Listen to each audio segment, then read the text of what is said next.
Welcome to the Bill Levinson Experience, a motivational podcast relating to the insurance brokerage industry and business in general. And now, here's Bill Levinson. Okay, good afternoon, everyone. Thank you so much for taking the time to listen to the Bill Levinson Experience podcast once again.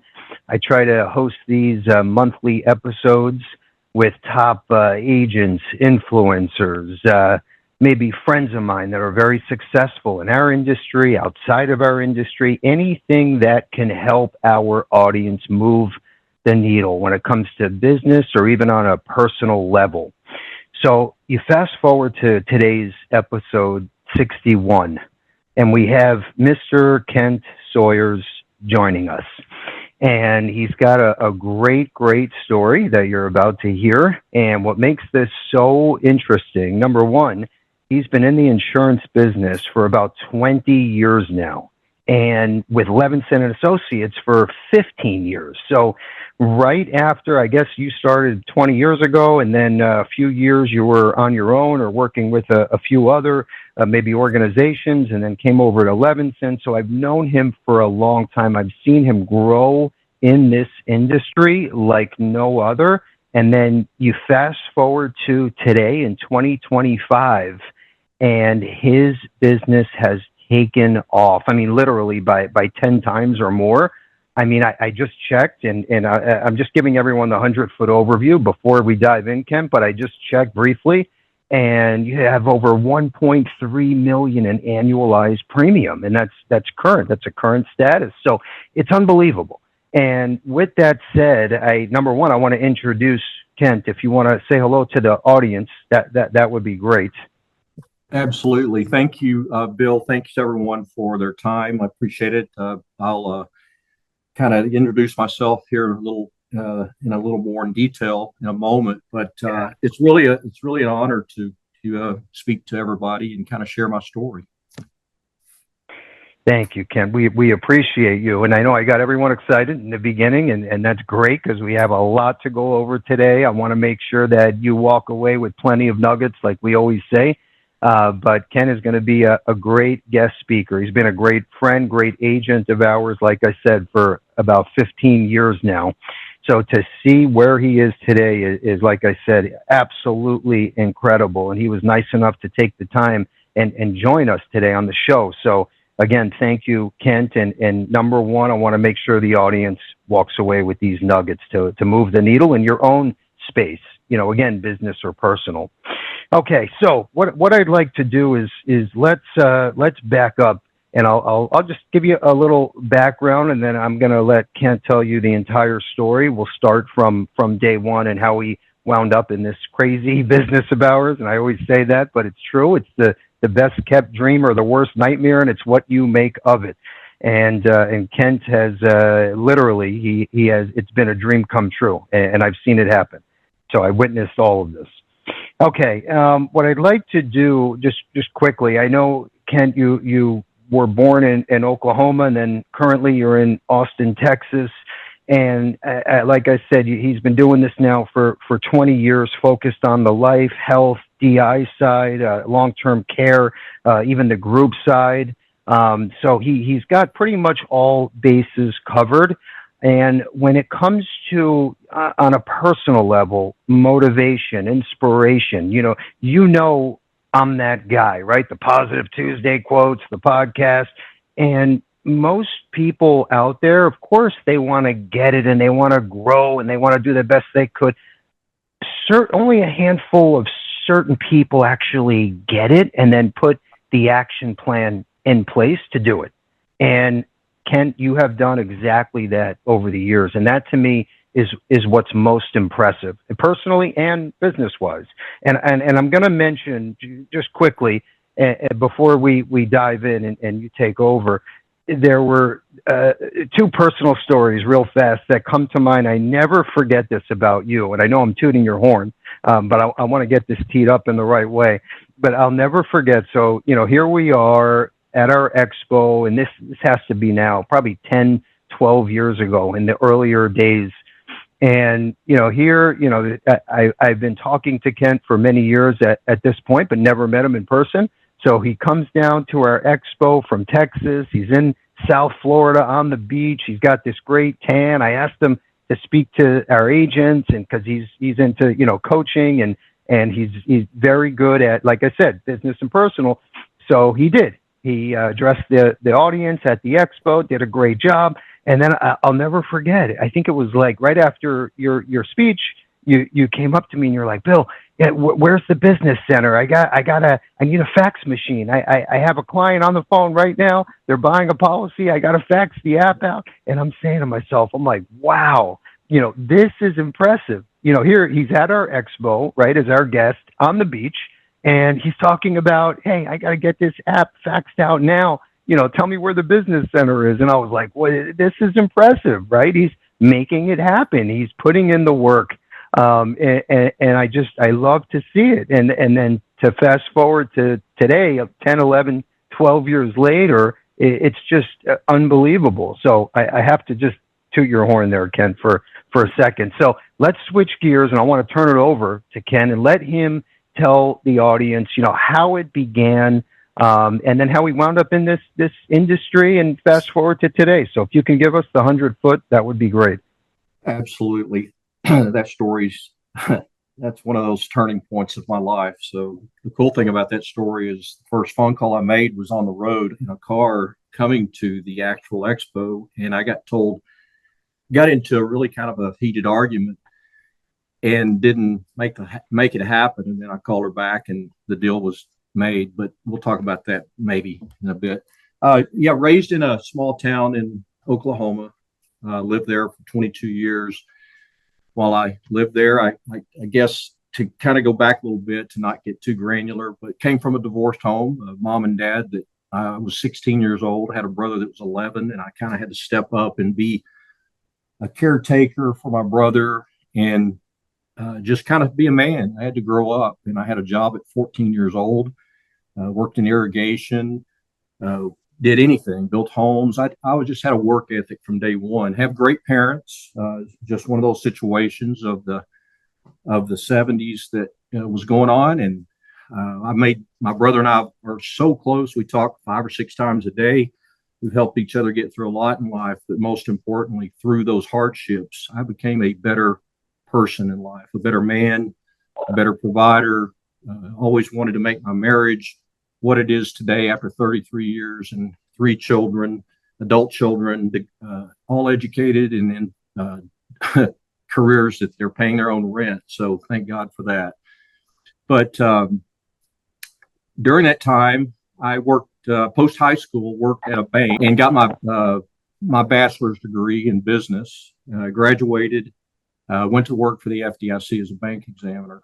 And so I, from day one, was always the kind of person that wanted to work and did work. And my grandfather lined me up with going to work at a bank, and I took the job.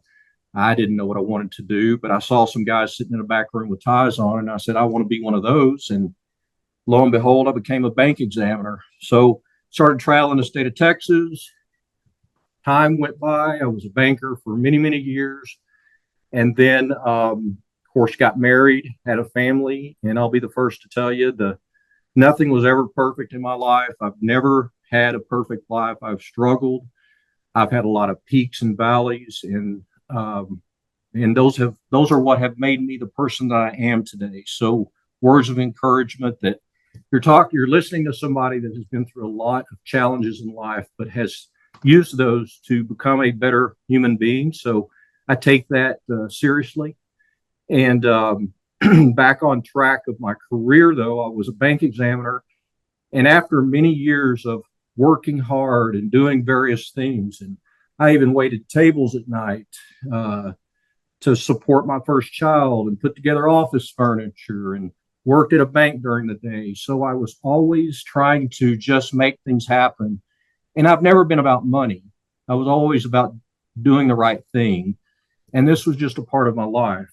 But I had a cousin that was a very successful person in the life insurance business. He was the #1 producer with Transamerica and had been doing it for several years. And he was always trying to get me to come over, get my license. But I said, I got to have benefits for my family. I can't just do a 100% commission deal. I couldn't do it at the time. But after a few years, I finally bought into corporate America, was out for itself. I wasn't going to be able to do the things I wanted to do with my career. So I got my license, and my cousin actually helped me get started. And we started with mailers, where you send out 5,000 pieces of mail or 10,000 pieces of mail, and you might get 20 back, and 5 of those might write policies. And, you spend X amount of dollars and you do the math. And, at the time, you were able to make money. Today, that's a very difficult way to make money, but that's how I started, was mailers, and cold calling and all the various things that, life insurance people do. So I started in that business, I think it was in the early 2000s. I think I connected with Bill and Carrie about 2010. So when I did, I called and had to move a product that we didn't offer. So I got connected with them, and I had been a broker for 20 years with them. When I went over to Levinson, I noticed that they had an excellent marketing system, a good support system that my cousin's organization didn't have. He had many things, but the one thing he didn't have is what I needed based on where I was going and what I had a vision to do. So as time went by, I continued to be a broker, work for myself, set up an LLC, and I was consistently bringing in a good revenue, a good income. I killed, skinned, and ate everything for 20 years, or probably 20 years, 100% commission, and did a pretty good job of it. But as an agent, as a salesperson, your biggest question is always, where am I going to get my next lead? And one of my challenges throughout my career of offering insurance was I got into selling to the consumer world, but I found out that the real money was going to be in the business opportunities for key man life insurance, buy-sell agreements, the IUL world, in areas that the average premium was a little higher, because I soon figured out that it was all about how many policies you offer and the average premium per policy. So throughout that process, I began to kind of think about what I was doing, and I started thinking about employee benefits, which group benefits, health insurance to all. And I thought about how that was such a good segue to get into business owners that were able to offer or have a need for buy-sell agreements and key person life insurance. And that's kind of where I am today. The short version of that topic is I worked at a bank while I was in college, going back a little bit. While I was in college, I worked at a bank. And that bank had one location, had 100 employees, and was a $1 million institution. Today, that bank is 100 banks and is approaching $20 billion. It went from 1 million to 20 billion. Well, I actually have a niche market now where I'm actually the life insurance and employee benefits person in that bank environment. And I offer that to 100 different banks. And I am so blessed.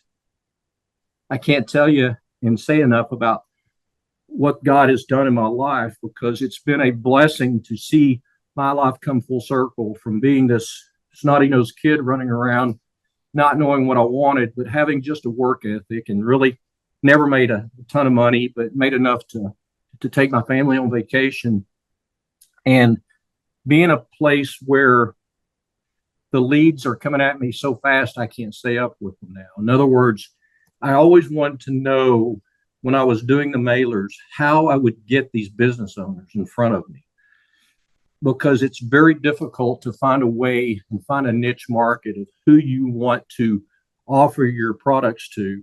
But I knew that the average premium was what I was going for. My average premium in the early days, probably averaged anywhere from $1,000 to $2,000 per sale.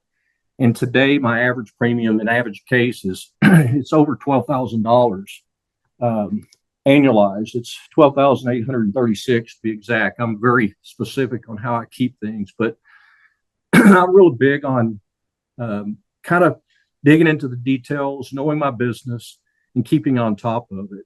So I came full circle, worked at a bank.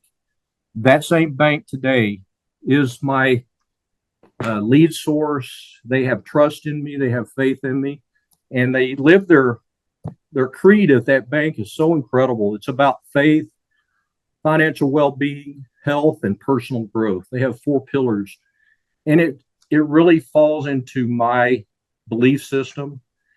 And so that is my story of how I got started, how I cut my teeth on even selling mortgage leads with Levinson, and that was a big part of my life.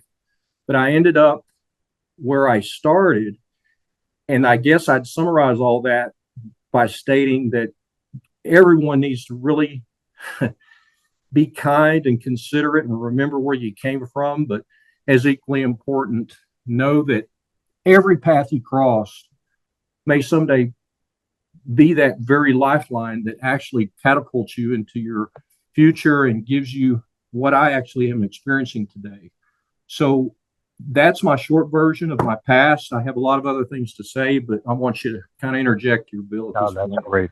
I love that, Ken. That really is an amazing story. And, you know, as you already heard, this is episode 61. So we've had 60 interviews prior, and nothing is like this, not even remotely close.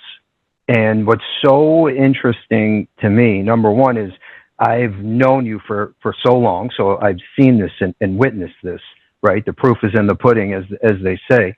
But what's so interesting, usually you speak to an independent broker, an agent, and, you know, they start off, you know, let's say 20 years ago, 30 years ago, 45 years ago, in a captive career type environment with a MetLife, you know, a Mass Mutual. They cut their teeth for a couple years, and then they figure out, hey, it's better on the independent side. I can double my commission, renewals, I'm the agent of record, blah, blah, blah.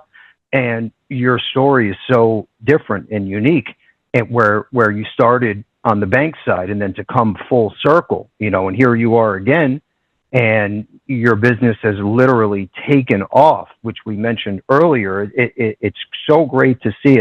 And what I want to just break down for a second is, you know, I remember, you know, 10, 12 years ago, 7 years ago, yes, you were one of our pilot agents working the mortgage protection lead program. I'd have you speak like I mentioned at the expo and then on webinars, right? Because you were doing a good job, right? Nothing like today, but you always did a good job. And I remember, you know, your phone calls, Bill, you got any more leads? You got any orphans, anything you can help me out with? I'm telling you, I'm going to get this beach house in the panhandle of Florida. It's going to happen. It's going to happen. And I was like, man, this guy is great. You know, and it wasn't just words, right? Which we're all so used to hearing. It was words, but it was action, and it was a dream, right? And premium was coming in. And I remember you treated, you know, a $40 a month case like it was, you know, 40 grand a month. And it didn't matter. You were always about, you know, doing the right thing. And Bill, you know, listen, if these 3 products from 3 different carriers all are neck and neck, you know, which one has the best rating? Which one has the best customer service? It was about the client first. And that's, you know, what you mentioned too, is doing the right thing and how everything comes back around. And it's so true. It's a huge, right, world and country. And at the same time, it's so tiny when it comes to your brand and your reputation. So I'm a big, huge believer in that. And everything comes full circle. Yep. I love that, Ken. All right. So that's awesome. I love to hear it again. What I want to do now is let's break this down a little bit and get into some of these questions and answers. And I want the audience to walk away with some great ideas. And I think you're already motivated and inspired, but we're going to keep going. So let's start with just if you can share with the audience, what mistakes did you make along the way? Maybe what would you have done a little differently? I think that would help everyone. Absolutely. Yeah. What comes to mind when you ask that question is I think I stayed in the consumer market a little too long. Not that didn't, you have to start somewhere, and that's the comfort zone that I had. And so I continued to offer and allow myself to, go out and just write applications because your calendar really dictates your attitude. That's something I would say your people need to really think about, because every day when you have something to wake up to, it's exciting. You get that hot shower, you get up. But I would say that I probably should have hit the business owner market a little quicker to be quick with the answer. Yeah. And I agree with that too. And now, I've seen some of your cases. Yes, I think you mentioned the average was 12,000 and change, but you've also written, 70,000, 90,000 of annual target premium cases. So I see that. I agree with that. And I also think you have to kind of work your way up to that point, because it's not easy to work with business owners to walk in, especially as a young guy or girl. Maybe you just started off in the business, right? You kind of work your way up to that point. But now, you're seasoned, you're polished. And what I want to mention is I know you've worked with many business owners, great monster cases, even medium-sized cases, whatever it is. But for any agents listening, if you want to tap into that market, if you have a nice case, a business owner that maybe you need a little extra support or coaching, Kent is also available. So you can reach out to us. We can make an introduction. But I just want to mention that as we're on that question as well. But I agree with that point, Kent. What were you going to say? Well, I'd like to add a couple of things to that comment. I learned a lot along the way. You don't stay in this business and not learn something. And so there's a few things that I could throw out. And I hope somebody takes something away from this talk. I have a pastor that says you're in one of three places in life. You're either in the valley, you're either going into the valley, or you're coming out of the valley. You're never on the mountaintop. You're never at the peak. And so my question would be, and I've always asked myself this, and Bill and I have had this conversation, is where do you learn the most? You learn it in the valley, going into the valley, or coming out of the valley. And I've always learned the most in my life while I was in the valley. In other words, your hardships are what, I mentioned this earlier, it's what made me the person that I am today. I had this conversation with my 25-year-old son last night. So there's just so many life lessons in this business. If you have the thick skin to get through what it takes to continue the faith, to get to a place that I'm at today, use the opportunities that are really keeping you in that valley and you're struggling to make you grow and develop you to become the person that God wants you to be. So with that, one of my big topics that I coach baseball, lacrosse, football in my past, younger kids, but I always coach mental toughness.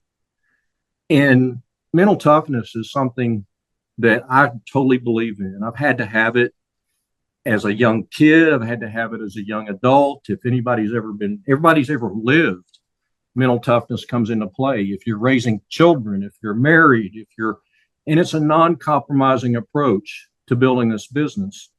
So I would ask everybody to please study mental toughness and find you somebody in your life that can help work with you and hold you accountable to the things that are important to you in life. And I have 3 or 4 men, including my brother, that I surround myself with, and we talk, and we are equally yoked, and we designed our life around the same support system that has gotten us all to a place in life that we are very grateful that we've actually stayed married, raised 3 children, and done some spectacular things that's beyond anything we could have ever imagined.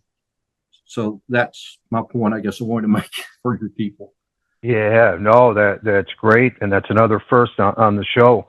That support system is crucial. No matter how big you get, how small you are, in the valley, whatever. Just like Kent says, but you need that. Even when you think you're on top of the world, and that your whatever doesn't smell, and you think your head is up in the air. Don't forget about those people, because I promise you, it's a matter of time where you're going back down to that valley or through the valley. It's either tomorrow or a week or a month or whatever. So that's crucial. I have the same, very similar setup, Kent, and it works excellent. So that's a great point. Let's move on. Another question too, and I think a lot of people are interested in hearing this. But a defining moment in your career that changed your path. You've been doing this a while. What was the turning point? Sure. Well, you mentioned one, and that was speaking with someone that wanted a large policy. That was an $85,000 premium, annualized premium, the one that we spoke of earlier. And it turned out to be a win, but basically we left the conversation not getting along. I gave 2 or 3 days for it to settle down, and then I circled back around, and then I was transparent with her personality. So first of all, I'd like to say that everybody needs to learn how to be transparent with all kinds of personalities. We deal with different personalities, and we need to be patient and consistent and persistent. And that's the one thing that I was blessed with, was being consistent. My kids will tell you today, I wasn't a popular dad because I was a disciplinarian, but today they are raising their own families, doing things that require their discipline to get up every morning and make their bed and get a hot shower and get on with their day. And by the way, don't ever discount something as simple as making your bed first thing in the morning. That's the first positive thing you'll ever do every day of your life. And I would encourage everybody, it's a military approach, but hey, whatever you want to call it, do something positive as soon as you step out of that bed. And the first thing I've ever done is make my bed and become disciplined for my day. It sounds silly, but it's the things that make you different than the person that's not doing this business. But back to the topic of doing something defining here. I think everybody needs to understand that people with money think different. For instance, a $120,000 annual income to obtain a $30 million life insurance policy is kind of relative to a guy that makes $1.5 million a year, because that's just different thinking. Well, our problem as agents is we don't think like that. And we need to understand that we have to grow and place ourselves in that position to be understanding that these people think very differently. And I need to think highly of my growth in this business in order for me to go toe to toe with somebody and meet them where they are and be confident enough to offer a $30 million policy to somebody. And by the way, that's a real situation that actually has occurred with me. And people are different type thinkers, and you have to learn how to think like they do. And that's a challenge because, some of us don't get there. Some of us get there quicker than others, but I would say that's a defining moment in my career. Yeah, no, that's strong. And that make your bed point, it gave me the goosebumps, the chills when you brought that up, because I remember there was a commencement speech by I think a military colonel that was one of the best commencement speeches ever in history. And someone sent it to me, and I think I probably watched it over 10 times on YouTube. And it's just such a great, strong point, and it's so true. How, don't forget those little things, and it kind of sets the tone for the day. And you're right. Do you remember? Did you see that, Kent? I did see it, and I was like, that's so me. And I won't take credit for it, but I do take credit for I had a great mother. And, I didn't go out of the house without my bed was made. And my mom was such a good mother. She was the one that kind of kept my brother and I out of trouble. So there's always going to be somebody in your life that, that you can point to that made a difference in your life. And that brings to my cousin offering this insurance opportunity. And then even the Levinson group, it's just, you have to have support. You can't do things alone. You have to have the right team to do some of the things that we're talking about here. Yep, that's right. Goes back to the other point. That's exactly right. All right, let's shift gears again, and I want to talk about. I'm sure there's a lot that makes you proud, but what's the one thing that you're most proud of today, and where you are currently? What would you say? That's a tough question. I've always thought that being married to the same woman is really important. My wife Rena is really a great person. She's got a great compassionate heart. And my success of raising my children is a big deal. I'd say that because we've been through a lot. It's never been easy. But I would say out of all the things, other than being a believer, I think my freedom is the one thing that I'm proud of, because when you get to a space in life where you're enjoying what you do and you can go where you want to go and you can have a few things in order to be who you are. I've gone back to being who Kent really is, because when you're trying to make a marriage work, you're trying to raise children, you're trying to produce income, and you're trying to wear all these hats, it's very difficult to be yourself. And it's a struggle. And I did it for years. And I get to have conversation with my adult children now about life, adult to adult, not parent to child, which is another key point. And I really am proud of what that freedom has done for me. And I don't worship money. I don't chase money. But let's all face it, making a living and making all of this happen does give us a place in life where we can be ourselves and do some things that the stress is just enormous when you don't have these funds coming in. So I've gotten to a place where I can actually be seen in the eyes of others as being authentic and transparent and being who Kent really is. So I appreciate this opportunity to just give back to people, if that makes sense. Yeah, no, of course. Absolutely. And I think, what's great about that point too is you have to take time to reflect, no matter how busy with family, with children, with the business, you still can't forget about you, Kent, Billy, or whoever's listening. And whatever, if it's journaling, reflecting, meditation, anything, but you have to carve out that time and appreciate who you are and what you built. I think that it's crucial. It doesn't matter if you're 28 or 68 or 82, right? It's still just as important. But I love those things, and I'm working on that myself currently. So I can relate. Let's switch gears again. I got a few more questions, and I just want to make sure we have plenty of time. But I want to, and we all heard about your journey, right, over the last 20 plus years.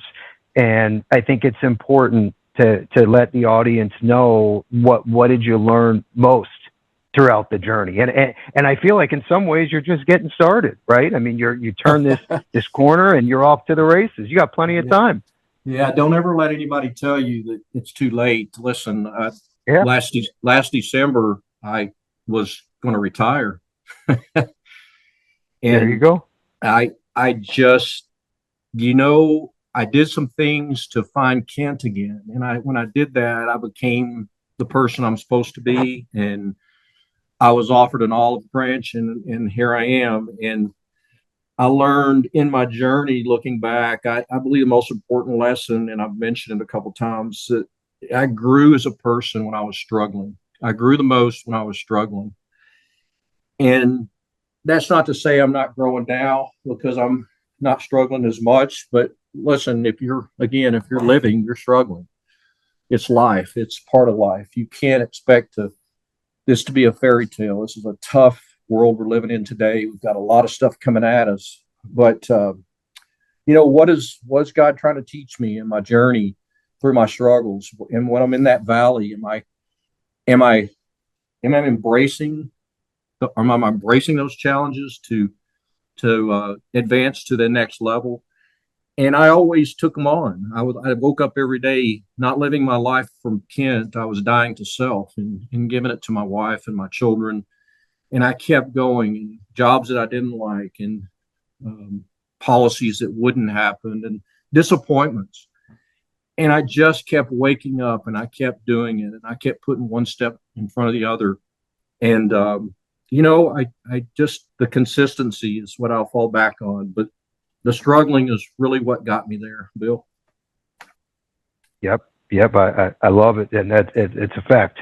And I think if we had another 18 hours, we can talk about growing up and some of the stories for each of us, and you look at where you are and where I am today, and again, we'd never be here without the trial and tribulations and the brick walls and the hurdles, everything. So as you're going through it, it's hard to see outside, but you got to stay strong. You have to stay strong and see that light. And usually you make the turn and you're off, and that's it. And then, like you said too, there's going to be another hurdle coming up. It's around the corner, and so you got to be prepared. So it goes back to the other point, which I love all this. I got another couple questions, and then I want to switch gears, talk about the industry a little bit more, and then I'm also going to share Kent's email. If you think that you may be a good fit or you're interested in speaking more, whatever it is, we'll get that set up as well. Let's think about this for a second too, right? Times are good, right? You're on top of the world. What are the things that you remind yourself of, right? To stay hungry and keep your foot on the gas. Yeah, another good question. All of them are tough subjects to answer, but when I think about that one, I listed four things. The bank that I'm with now, they focus on, again, faith, financial well-being, health, and personal growth. So those are four areas those are the pillars that we are encouraged to really focus on. So I do that. But I guess the one word that comes to mind when times are good and what do I remind myself is to be humble and never forget where I came from. I came from nothing. My mom was a school teacher. My dad was a grocery store butcher, and I wasn't given a whole lot. I had to work for it. And so I'm no different than anybody else out there. I just had somebody that wanted to pour into my life and give me some help, and they believed in me. And, when you're in my position, the number one question is, can we trust Kent? And that's a big deal for me because integrity has always been my go-to. Do the right thing, whether it's my marriage, my children, and with money. Do the right thing is my go-to statement, and it has always paid off for me. And but to be humble about where I came from, because tomorrow's never promised, and tomorrow, I might not be on top of the world. I get that. And if you can understand that, you have a little bit more consistency controlling your emotions up and down in the sales world, because everybody here knows what it's like to not make the deal happen and for your emotions to go up and down. So that's what I would say, is to be humble. Yep.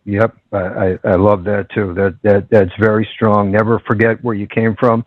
Take a car trip, or it could be a plane trip for anyone who's listening, but go to the old neighborhood occasionally, right? And that'll bring you back and make you humble real fast. So I had a similar background story, and it works. That it definitely works. So let's I have a couple questions left, but I want to switch gears again. I have so many members of the audience, listeners, that are licensed in our field. I have estate planning lawyers, CPAs, all the above. And, when you're just starting off, and sometimes, if you've been in the business for a while, right, you're out there, you're grinding, you're hitting the phones, social media, email marketing, mailers, whatever, A through Z. And, you're trying to get your arms around the business, the niche. You're trying to keep the passion and enthusiasm alive. And I get these calls all the time. Bill, what do you recommend? Should I team up with a P&C agency, a health agency?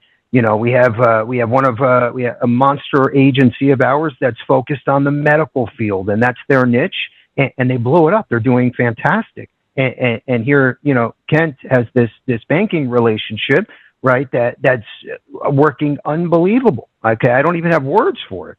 So, what is your advice or suggestions to others out there, in and out of our industry? But what would you recommend? How do they build a network or come across someone that you met, like through the banking relationship, or whatever it is? Any thoughts around that? Oh yeah. First of all, I would think that Bill might agree or will agree that if you want to go to the next level in this business, you have to have a niche market. That niche market, whatever it is, it can be. But I use, like, for instance, next or 2 weeks from now, I think I'd have to look at my calendar. I'm doing a long-term care seminar. Well, I don't sell a lot of long-term care, but we all know that world has changed and the way they underwrite things has changed. So it's a universal life product with a LTC rider. Well, it's all designed around important topics like planning. Wow, what a concept! You're planning for your future. So I would try to take a subject matter that will allow you to get into people's world and offer life insurance, and employee benefits is another one. If you can find a way to get into that world, that's a residual income, but it also offers a lot of life insurance opportunities, a lot of DI. I guess my point is that everybody needs to find something that is a niche. And it might not necessarily be something that you think it is. For instance, these seminars that I go to, I give them education. I give them information. And as a result, they want to talk to me afterwards. And as a result, it usually ends up in, do you have a will? Well, I don't do wills, but it gets them to think. So we have to get people thinking and start talking about their succession plan, maybe as a person, but also as a business. And what happens to your family if you were to pass away? What happens to your company if you pass away? The idea behind my model is to get people talking and thinking, because most people don't want to talk about dying. Okay, well, let's talk about living then. We're talking about living benefits now. I'm doing this topic over long-term care, but I'm mixing in living benefits. Well, guess what? Corebridge offers a rider that offers living benefits. Most people will use living benefits before they use a death benefit. So there's a conversation that has to take place, not a sale. Not everybody's going to relate and want what you're selling, but they want to be educated. There's a need out there. Maybe it's not them. Maybe it's for their parents. So that's what I have to tell and say about how you grab a niche market. That niche market is so out there that you could do something as simple as, listen, SBA loans, in case you guys don't know, anything over $350,000 requires life insurance as collateral. Wow, what a concept. If you walked into a bank and gave them donuts every week and said, hey, I'm a local life insurance person, and I know that you may make some SBA opportunities come across your table. And I just wanted to let you know that I represent over 60 companies, and we have a fantastic reputation and would love to help you out if that's a need. There's always some way to get a niche market. You don't have a money problem, you have an idea problem. And I would encourage everybody to think through what it is you want to do, because in 10 years, it's going to show up where you put your time in today. Yep. That's right. That's exactly. And the way that they have made collateral assignments so simple now, right? But you can even do it online the same day. I mean, that's a great niche. And I know you're doing a lot with that, Ken. But there's so many. I mentioned the medical field, focusing, building out a website, social media, all that looks and feels, like it's related and built for doctors, RNs, PAs. That's one idea. Kent mentioned one. We talk about, all these cigar smokers, and they have the electronic vape and the prescription cards now for marijuana. And there's carriers that have a niche with underwriting that will give you non-smoker rates. So, I mean, that's just an idea, but, focus on that community, especially if you smoke cigars every Thursday night at the local club. There's so many things, but the one thing I think we can all agree on is figure out what it's going to be and be that very best at it. If it takes 6 months, 6 years, whatever, and you'll make the turn. And that's exactly what Kent did too in his space with his niche. And that's how you came full circle.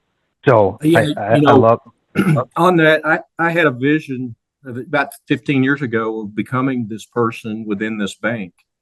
This bank didn't even own an insurance company. And then out of the blue, they bought an insurance company and things advanced. And then they have insurance agents that sell commercial insurance, but they had no one to do the group employee benefits and life insurance. And that's how it all came about. So I had this vision and I prayed about it. And I prayed about it because I knew I wanted to get in front of business owners. So you guys have to speak it. You have to live it. You have to want it, and it will come to you, but you have to be consistent and live that life out. Yep. And that's exactly verbatim what happened with Kent. And I'll never forget, Kent, when you had that relationship and you said, Bill, I want to set up a call. I want to make sure everyone's comfortable with Levinson in the back office. And we had the call and it went great. And ever since, you have been off to the races. And it's just fantastic. And I know you all can do it too, because, there's nothing that makes me and Kent any different. They say we all put our pants on one leg at a time, right? It's the same thing. And the sky is the limit, especially with the internet these days, technology, social media. But what's going to come down to the same exact thing is on the base floor is how much effort you're going to put in, how consistent you're going to be, right? And if you're going to give up before that turn comes, that's the whole magic secret sauce, I feel like. Mm-hmm.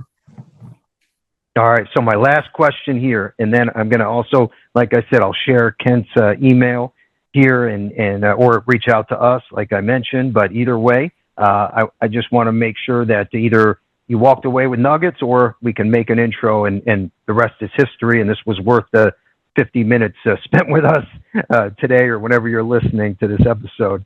So I asked this question, Kent, to all of our guest speakers, and everyone has a little different answer. And I know we didn't speak about this, right? This is just right off the cuff, as they say. 20, and I say this to everyone again. So 20 years ago, right? If you look back, right, the younger version of Kent, and I think back then you were in Oklahoma or maybe Texas, but whatever it is, 20 years ago, younger. Texas, yeah. Texas. Okay. Austin. So 20 years ago, younger Kent, right? You're picturing yourself back then. What could you have done or would you have done differently, right? If you were the younger version of Kent, but knowing what you know today, right? What is the one or two or three things? Yeah, I actually was in North Texas, north of Dallas for 38 years and recently moved to Austin just to kind of give everybody an idea of the geographic platform and footprint that I have here. So I'm comfortable with the whole state of Texas, and that's a big platform. But I would say that, you know what, I don't think I was in line. My brother and I laugh about this. I don't think we were in line when God was giving out compassion. I could be more compassionate. I'm a very good person and a giving person. I'll say that very humbly, but I just know that we as humans need to be more compassionate, and I'm working on that. And I'm actually a lot better, by the way. As we age, we get better at all things, but I'm more compassionate in my home. I'm more compassionate with my clients. I used to get so worked up about the smallest things, and I soon learned that I didn't need to argue and win an argument. And I didn't need to, I need to take ownership of my mistakes. Later in life, after I got some seasoned under me and matured. But I think being compassionate and being a good listener and listening to what people say is something that I've learned along the way. So that rings a bell for me to throw out there and say, if everybody can work on themselves and be a better listener and be compassionate to their needs, we don't know what people are going through. And so that's what I'll throw out there for that answer. That's very, very strong. And that takes a lot of patience, a lot of confidence, but it's so, so true. You know, we're so quick on the second part, we're so quick to assume, oh, wow, this person, you know, they're just rude, they're short, or they think they know it all, you know, and you're right. You never know what they're going through or they went through or what happened an hour before or business wise, you know, you have to, they're going to talk themselves into the sale or the strategy if you just let them talk. You know, I say the same thing to our marketers talking to agents, you know, and that's a great point. You have to let them share their story, get their point across.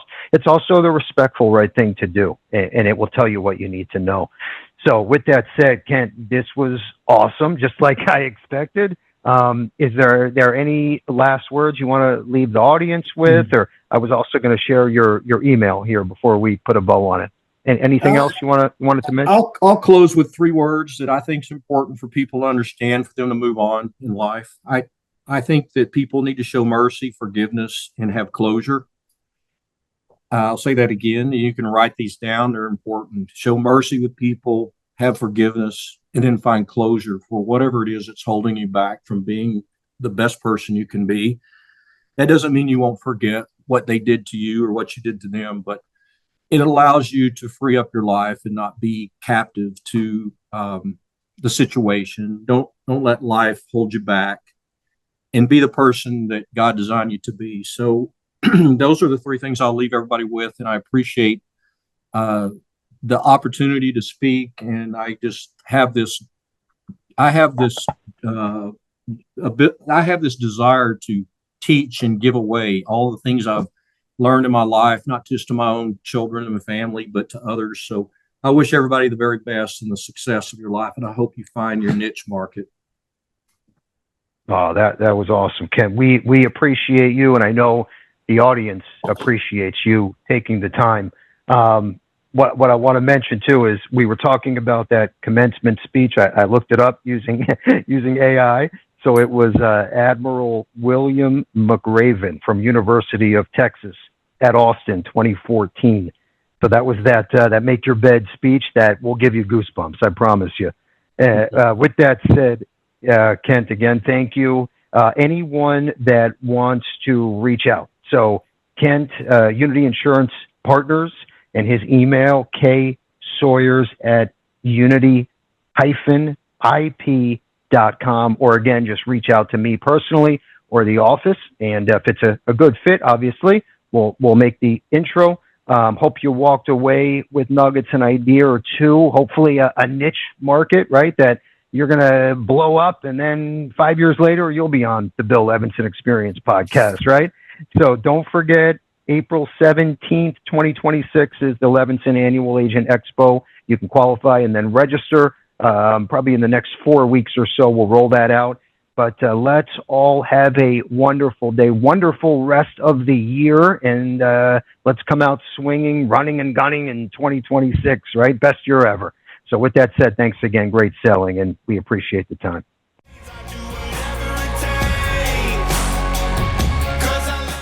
Thank you for joining us for the Bill Levinson Experience. Please feel free to share this podcast with anyone you think would be interested. You may also visit levinsonandassociates.com and all of Bill Levinson's social media pages for more information.